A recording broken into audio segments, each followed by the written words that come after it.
Hey there everybody, and welcome back.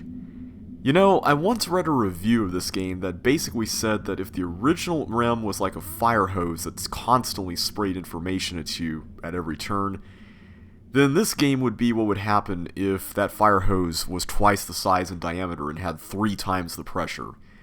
And it was not kidding.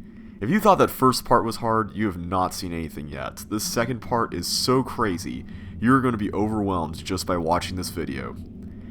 I know I was when I first got to this part of the game, just because there's so much to see. And as such, I'm going to be kind of approaching things a little bit differently for at least this video. Up till now, we've been kind of taking the optimal route through everything when we've solved all these puzzles, at least for the most part. But at least for this video, I kind of want to deviate from that and just kind of explore and take note of the clues we find, just because we're going to be doing a lot of that anyway, and I thought since we're going to be spending a lot of time here, it might help to familiarize everybody with where everything is and what everything is before we can really get into, you know, the meat of the puzzle solving. So let's do that. Let's just dedicate a video just to exploring stuff and taking note of all the clues we find. We may solve a few puzzles here and there, but they're not going to be anything really big or major. So, at the end of the last video, of course, we completed the first part of the game. We opened this big door, we walked through here, and now we're facing north. I'm going to be taking note of some of the directions, just because it will help us navigate, especially with all this stuff here. I mean, look at all this. We got all kinds of paths going everywhere. And there are multiple levels to this place as well. I mean, look at this. We're on like the second floor. I mean, there's another pathway down there, and then there's like a third level and a fourth level. I mean, it's insane. So what I'm actually going to do is I'm going to start at the top and go down. So let's see. Looks like this is a spiral staircase, and it goes up here.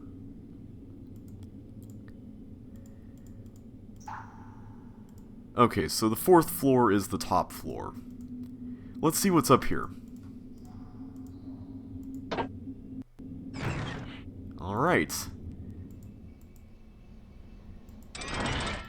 Take the left path as usual, and it looks like we got some kind of contraption here connected to some sort of blue wire.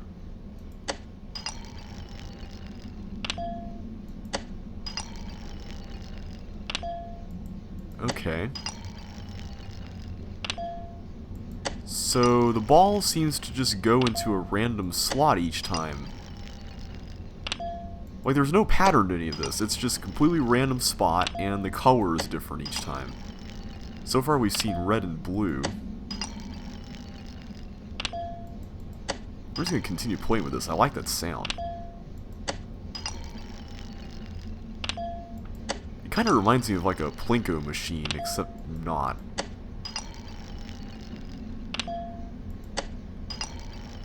I think we've pretty much got the right side covered. Let's see if it will go on the left more.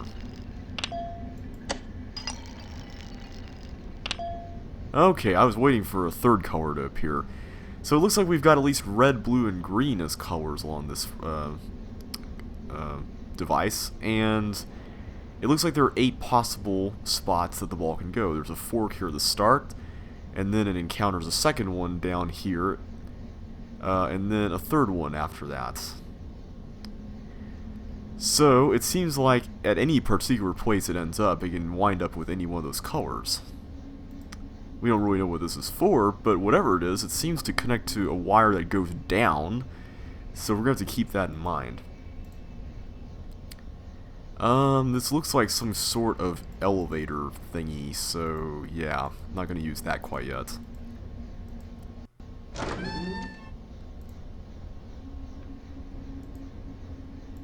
We got some levers here. But it doesn't look like these things do anything. It looks like these are to set something. Always good to see a door that opens.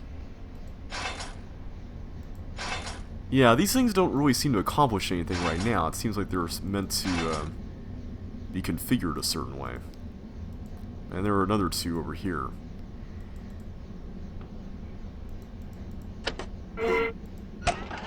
Okay, so we need to put something in here. We're getting the open question mark hand. So I guess that's why we're getting the sorry noise. But at any rate, looks like the only other thing we can really do here is check out this elevator. So let's head down, I guess.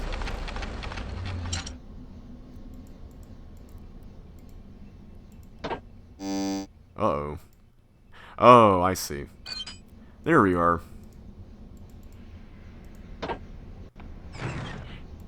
And it looks like we exited along one of the paths that comes out of the central tower here. I'm calling this tower the central tower because there's two other ones. There's the one we came from over here, and then there's this green one over here, which we haven't been to yet. So we just got deposited back on the 3rd floor. Let's go back up to the 4th floor again. There's a couple of things I want to see. The first one is if that elevator shaft has something. And here we can see some kind of large cylinder thing that blocks our way. We can try closing this, but there's really no point to that. The only reason why this button is here is to open up the door when it closes automatically behind us. So, at least for now, the west path along the top floor is blocked. So is there anything different here about the elevator shaft now that we took the elevator down? No, there isn't, but I am curious to see what would happen if we took the elevator back up here and then saw what the elevator shaft looked like on the 3rd floor without the elevator in it, just because we had to unlock that door before we could really do anything down there. So let's actually take the elevator back up again, and I think this is the other side, isn't it? I'll check that out in a minute, but I want to check this first. Here we go. Yeah, let's take this thing back upstairs. Because if we had tried that door earlier, it would have been locked from the outside too. I mean, that latch was pretty much preventing it from going back like that. So now let's go down to the 3rd floor, go back to the blue tower again. Not the green one, the blue one. And see what's up over here. The ladder! That's always a good sign. Can we see the elevator? We can. It looks like there's some kind of plaque or something on here, but we can't really read it since we don't really have any light. I guess whoever we're playing in this game forgot to bring a flashlight with him. But at any rate, we are in a really cool looking blue room. Some people refer to this room as the Blue Grotto, and it's a really cool looking area. I gotta give them points for atmosphere here. Let's take a look around. We got some sort of locked cabinet here. And it's connected to this thingy, which is probably some sort of combination lock. I guess we're just going to have to look for these symbols somewhere else, but thankfully they're unique enough. And over here, we've got some sort of number setting. Interestingly enough, this seems to be connected to a blue wire from above, and we saw a blue wire go down here from that Plinko device. So, we're going to have to somehow build a connection between those two things. The Plinko device and this number business. I'll check that out in a minute, but for now I want to see what this door leads to. Well, that didn't work. Is this some sort of combination lock to open that up?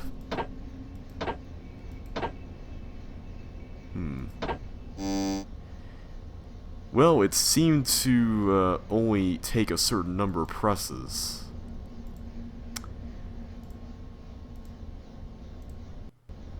Another door we can unlock. And we've exited out into another pathway here. And this time we appear to be on the 2nd floor, since we're back to where we started.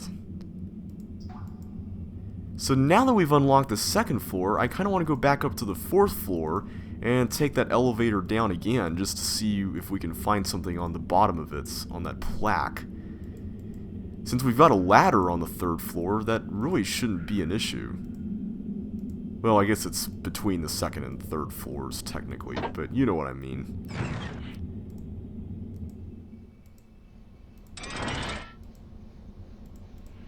Let's see what happens when we do this.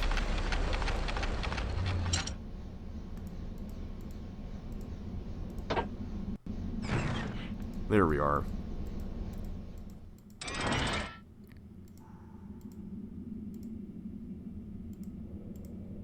Oh, I completely missed that. Yeah, this tower is really weird to navigate, I gotta admit. Okay, so we're on floor 2, and so we can go back into the blue grotto through here. Okay, let's see if that underside of the elevator has something interesting for us.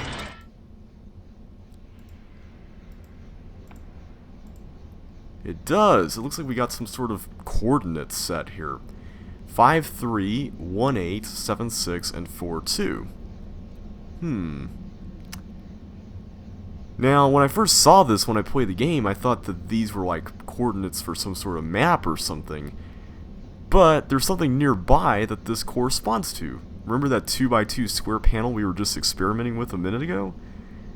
Well, this basically tells us what order to press the buttons in. So let's try it out. It looks like we have to press each button 2 times. So we got 1, 2, 3, 4, 5, 6, 7, and 8.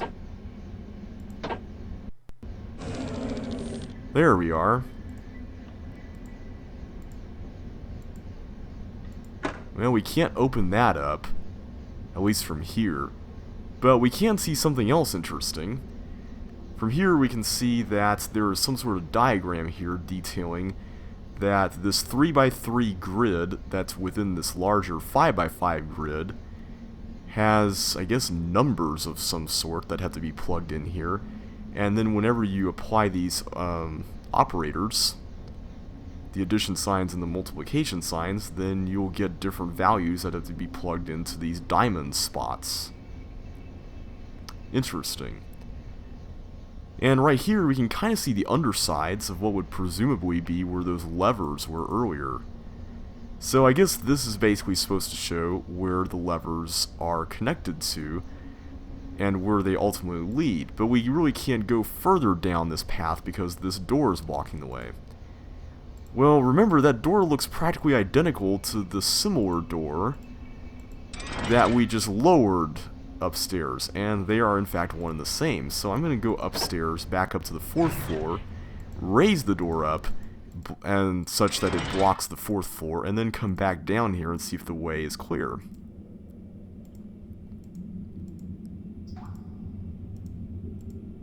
Let's see if that actually solves anything.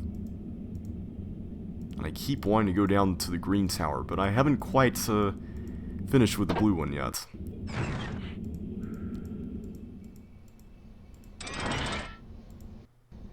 I gotta admit, the geography of this is a little... Wait a minute. Did I miss it? No, it's this one right here. The geography of this is a little weird, just because it feels like this path is a lot longer, but then again, the blue grotto is a pretty big room, so it does make sense, and I believe the number of clicks is the same. Okay, let's go back down to the blue grotto and see what that accomplished.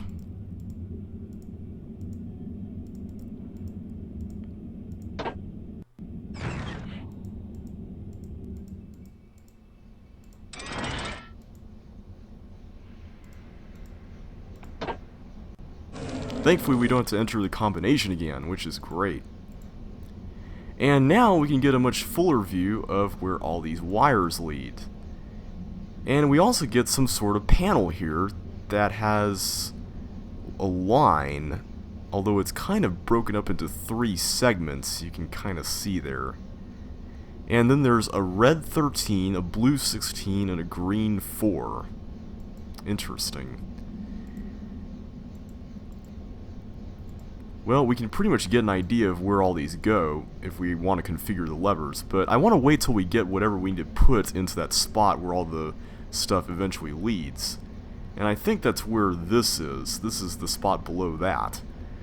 Here we get another one of these things that has 3 more line segments, but there are 3 completely different segments. And here we get a red 23, a blue 5, and a green 19. Well, if you think about it, this actually looks somewhat familiar in terms of where these lines go, and how long they are, and what angles they go toward. Or, not angles, but what the directions are, I guess you could say. The slope. This is supposed to correspond with the Plinko machine upstairs, because remember, there are 3 forks in the road. There's the first one, and then there's this second one here where this first break in the line is, where it can break off to the left, or here, or if it went this way, it could do here. And then there's the third one, which kind of goes down here like this, at 4 different places, leading to 8 different combinations. And if the Plinko machine is supposed to align with that number mechanism that we can set down in the blue grotto, then that makes sense. It also makes sense that the randomness of the whole thing would correspond with what we're seeing on these panels here. So I guess every time we're pressing the button to send the ball down, we're resetting the whole thing such that it's going and giving us another combination that we would have to enter. So when we're ready to solve that puzzle, we'll have to reset the machine, send the ball down again, and make sure we take note of what color it triggers at the bottom and what spot it ends up in.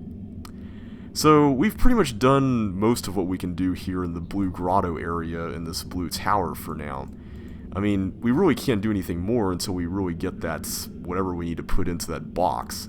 So I'm going to go up to floor 3 again and start going from the top down when it comes to this green tower. Let's see what this place has to offer us.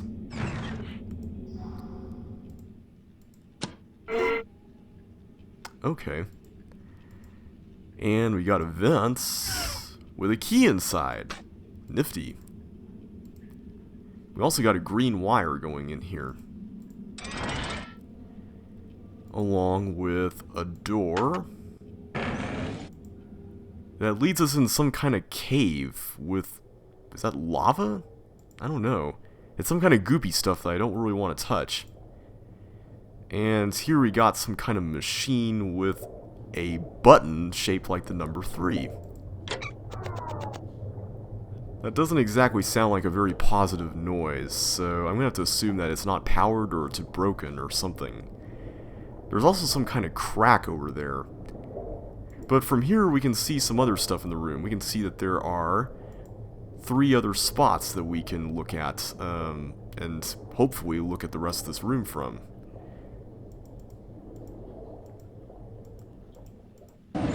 Now we kind of passed through here. Did we miss anything here? We got some kind of diagram that's shaped like a pizza.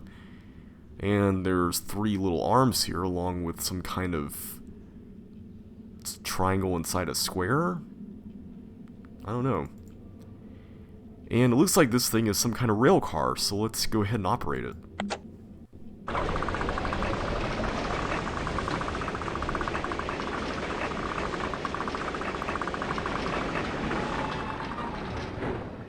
That's cool. Unfortunately, this door that leads back into that cavern area is all boarded up. And despite the fact that this thing has a broken connection here, it still makes the sorry noise. Maybe the speaker has something to do with that? I don't know. But anyway, let's take a look at what's in here with all these panels. It looks like we can set some sort of set of 2 numbers along with a symbol. How high do these go? Okay, they go from 0, or from 1 to 0, I guess you could say. And we get all sorts of shapes here, and shapes inside other shapes. Including this one, which we saw in that diagram inside the train car. I gotta admit, when I saw that 2x2 square thing on the bottom of the elevator in the grotto area, I thought that it corresponded to this somehow.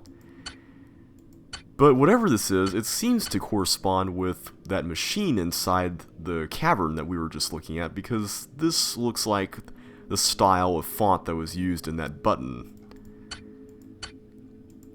And I guess once we set everything right, we can press this. Okay, so I guess it checks all three of them, makes sure that it's right, and then it transmits something over here. Probably it turns this around such that it's all connected. But we really don't have enough information for that, so we're going to have to just leave it be for now.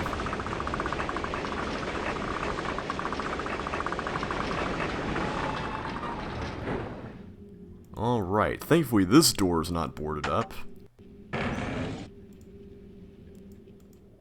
And it seems to lead back into an area much like the other one that we saw. And it gives us the exact same kind of noise, too. We can see the crack over there, which is pretty nice. So, what's this area all about? We can set a number for this cushion type symbol. We can do the same over here for this star and this cross symbol. And there's something else here too. Oh, it displays a plus sign. Oh. Interesting. So when we hit the cross, it beeped at us once. When we hit those two sections of tracks that are in the southwest and northeast, it beeped at us twice, and when we did the northwest and southeast portions of the, I'm calling them tracks, I guess you can call them semicircles, we get 3 beeps. I gotta admit, I was really stumped on this for a while because I didn't realize you could just press this multiple times and get something different. But we're gonna have to remember that clue there. I gotta say, I really like this stuff here on the walls. It looks really creepy and mysterious.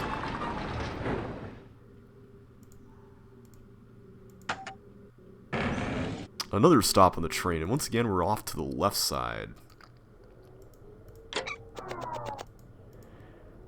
Kinda thought so, but you never know. Interesting though. It seems as if this is supposed to resemble that. Because remember, we entered in this whole area originally, and we were able to go through to the right and come to one of those panels. And then when we went and traveled clockwise around the railway track, we went to a stop that proved to be pretty fruitless because there was that boarded up area. And then we went over here and went left a bit, and then we went over here and went left a bit. So this seems to be a map of that cavern.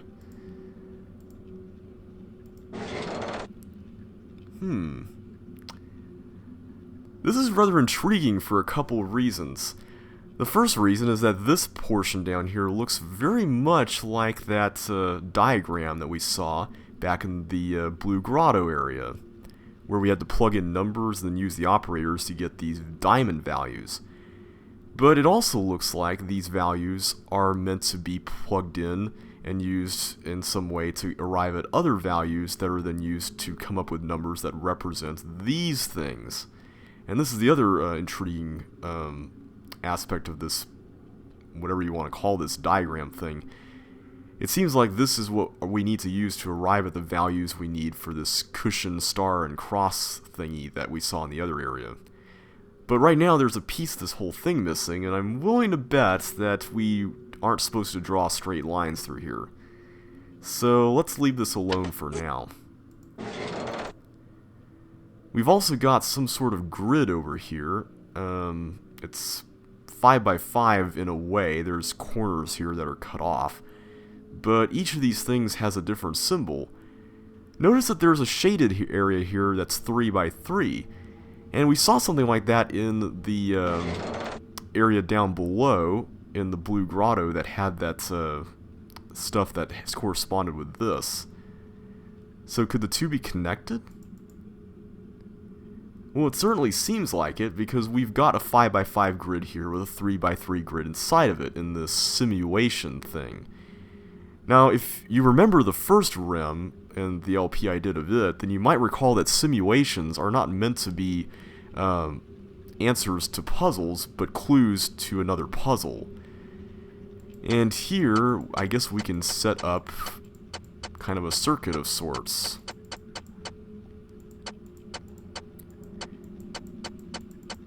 Now notice a couple of things. The first one is that for these squares within the 3x3 grid, we can set across the southwest-northeast curves or the northwest-southeast curves, which incidentally enough happen to be the exact same symbols that were referenced in that clue in the previous room where it gave us the beeps. Now, if this 3x3 grid is meant to correspond with this 3x3 grid, then that means that whatever answers we put in here as far as what portions of the track are supposed to be placed in here, this means that these portions of the track correspond with numbers which ultimately need to be fed into here. Yeah. But we don't really know what this really means yet, or what we're supposed to put in here, so I'm just going to leave this alone for now.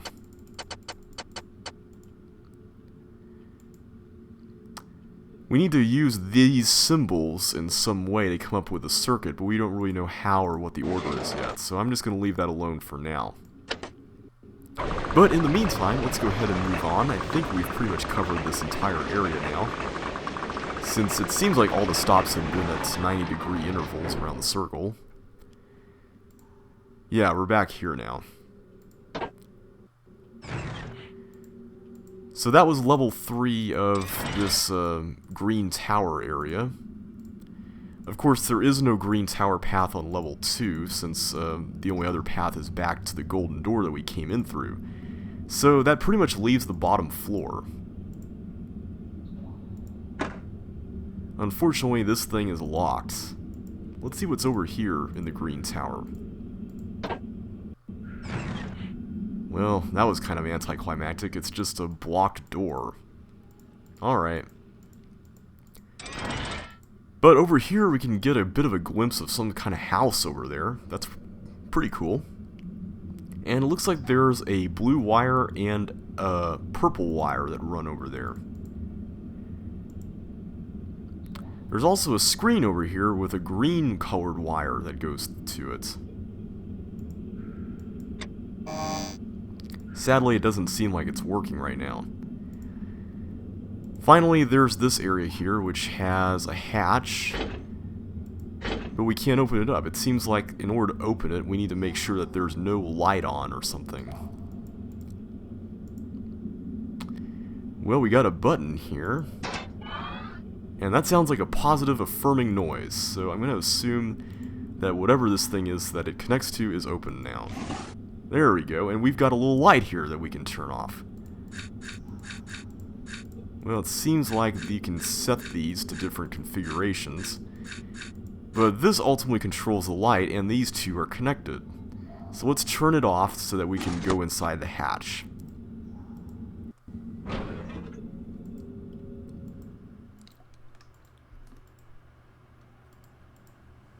Ooh, we got another Plinko clue.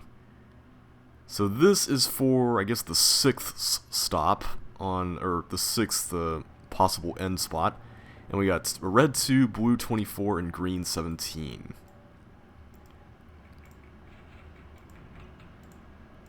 So where does this ladder go? Oh my. Well, you probably know what this is if you've been kind of keeping track of where we are geographically.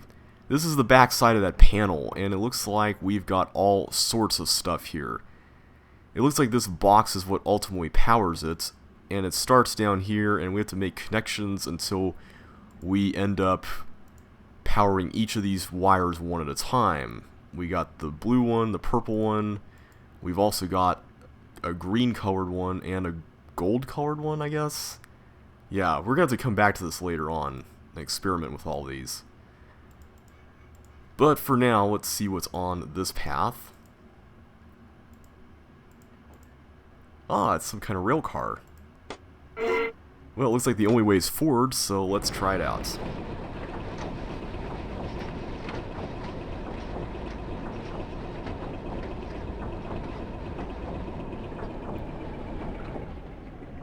Alright, stop number 1. We got some kind of code here or something. Yeah, I didn't think that was going to work. And we got another Plinko clue, this time for the very last position along the route, the 8th stop. Red 8, blue 20, and green 12. Let's see, let me check out the closest ladder here. We can see some pictures of boats here, so I'm going to call this room, or this whole building, the boathouse. And as we can see from here, this is actually the building that we could see from the central tower that has the blue and the purple wire. Now, the blue wire connects to this set of yellow wires, and the purple one turns into a green set of wires. There's some kind of apple core or something down in the lake. Well, whatever it is, it's colored blue, and it's probably important, so let's remember that.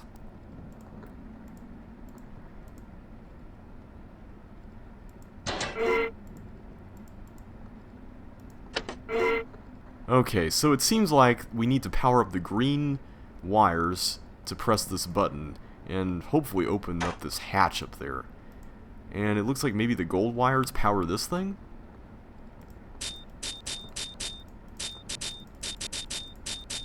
Well, whatever it is, I'm very intrigued by the fact that it has colors that we really haven't seen in many other places, like hot pink, and fuchsia, and orange.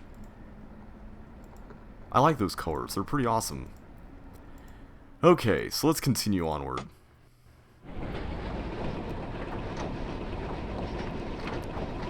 There's a fork in the road, but the train seems to be automatically turning left, so hopefully we can actually find some kind of control for that.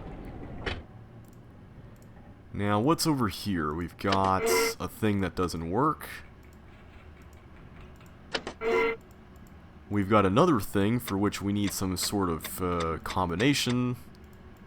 And we can see into some kind of stone building with another door and a button. Alright, let's just move right along.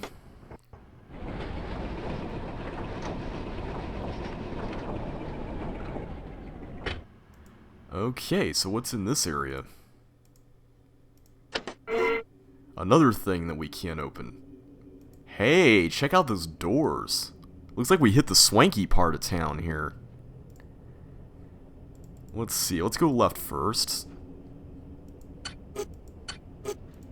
Okay, that turns it on. And, hey, look at these! These look like the symbols that we saw earlier in that simulation area where we had the math diagram and that track layering thing where we could make the circuit. So, if this is supposed to give us an order of symbols, then that pretty much answers all of our questions. We know how to layer everything, and what, well, not layer everything, but how to lay everything out, and what order we need to place everything in, which means that we know what pieces to lay on the track. So I'm just going to make sure that we go all the way around the circuit here so you can see all of the pieces. And I'll reference my notes on that when we go back there. Well, here we can get a view into, presumably, where that previous stop led, because we can see the stone buildings from here. And we get another interesting curvy symbol. This one is green, and it looks like a fat raindrop. We've also got a button here that has 4 green wires coming out of that building leading to it. So let's go inside and investigate. Man, this place is fancy. Okay, well these doors seem to be locked, but we picked up a key earlier in the green tower, so let's see if this works. Awesome, alright. Well, we can see what at least 2 of the green wires connect to. They seem to be little consoles where we can set lights here, and then a shape down at the bottom. And it seems like the shapes are different for each of the consoles as well. Let's see what's in this room. Okay, we got a kind of turquoise wire running around. And the hatch that we can't open up.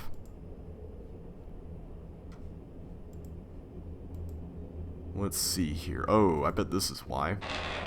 We gotta close this. And I bet that helps too. There we go. And here we get a hallway of letters. Yeah. We really don't know what these are all about, but the ones on the left don't all seem to be letters, whereas the ones on the right are. But there actually is a common denominator among the ones here on the left. These are all various ways you can trace edges of a square without actually going over the same edge or the same corner twice. Corners of a square, I didn't mean to say edges. We don't really know what the letters are for though. But maybe each configuration for the corners matches with a letter? I don't know, something. Well, we get another Plinko clue here, this time for the fourth endpoint, and we get a red 14, blue 1, and green 21. Well, we turned something on. Let's see what it is.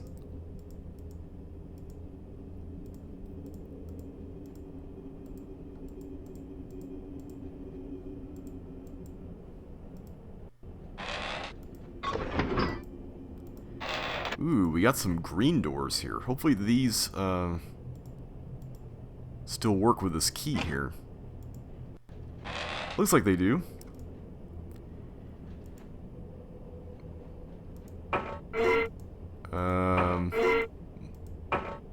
Well, this is rather interesting. We get these panel things with rivets. Some of them are outside these squares, and some of them are inside. But there's always a square on each one. And this one is red, and this one is cyan, and this one is green. It seems like those are constant, and they all have purple wires leading out of them and into the main hallway. Well, I guess we're just going to have to remember that for later on. But in the meantime, let's check out this door, and it seems to have two more of these contraptions.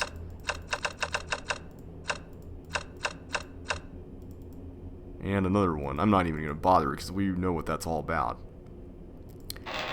Well, let's take a look around in here. We got a nice set of double doors. I mean, look at the wood on those things.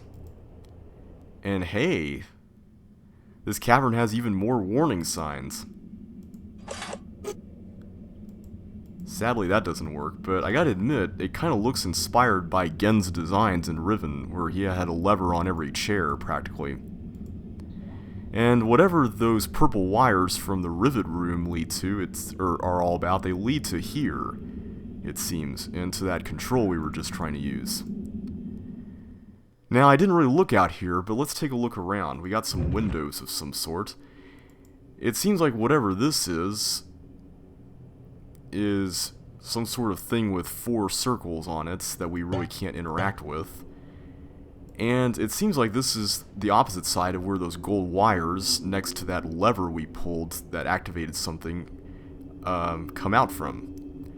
The wire runs along here and over this doorway and ultimately into this other room that we currently can't get to right now. I guess we're just going to have to remember those for later.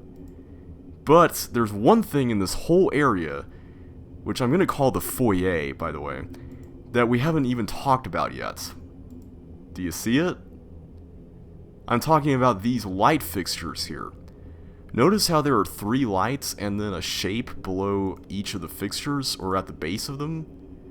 Yeah. These should look familiar because these are what correspond with those various control panels that we've been seeing on this side of the foyer.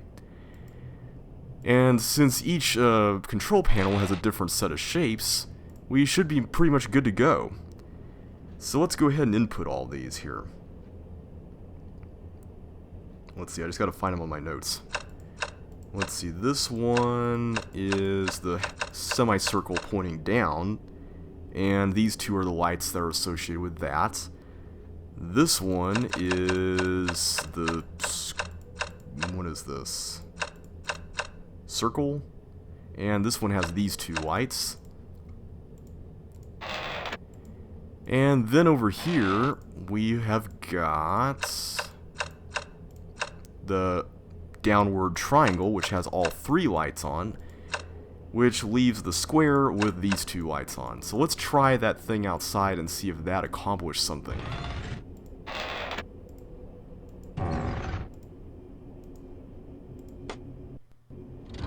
Aha!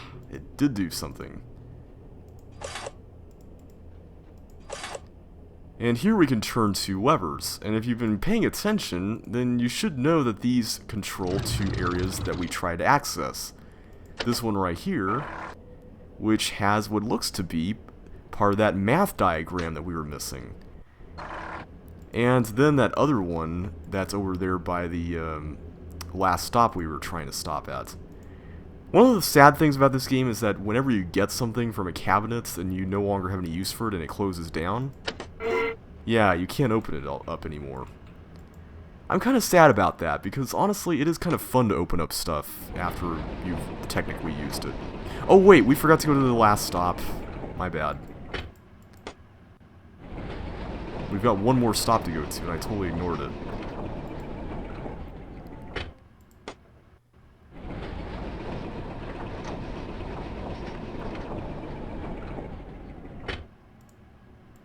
But it looks like it's yet another combination lock that involves a circle and a 3x3 grid that covers it, so yeah. Doesn't look like that's going to be happening right now. So let's back up a couple of stops and try to access that other cabinet there.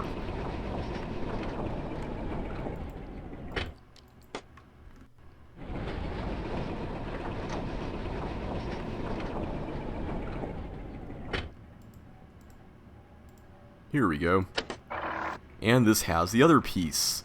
So it looks like we can complete the math diagram successfully, and with all of the pieces of the track that we need to lay out, we should be able to solve for the cushion, star, and cross stuff.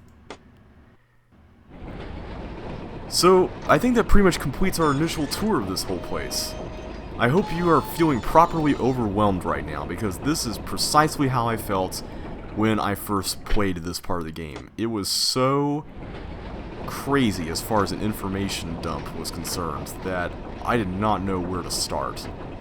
But we've gotten a few leads, we've done a few things, and we've made some good progress, and we've gotten a good idea of where we need to go as far as what's blocked and stuff. So in the next video, I'm just going to go right back out here to where we started. In the next video, we're going to start tackling this side of the whole area, this underground railway section, and we're going to start by experimenting with the various configurations for this doohickey. So I'm just going to, not this part, the second floor, I'm just going to end where we started. It just seems fitting. So I hope you guys enjoyed this video, and I hope it was helpful in some way towards understanding all this, because I hope you guys got an idea of what I'm naming all these different areas, and where everything generally is, and all that sort of thing. So in the next video, we're going to start tackling more of these puzzles head on, and I will see you guys then. So take care, and I will see you on the flip side.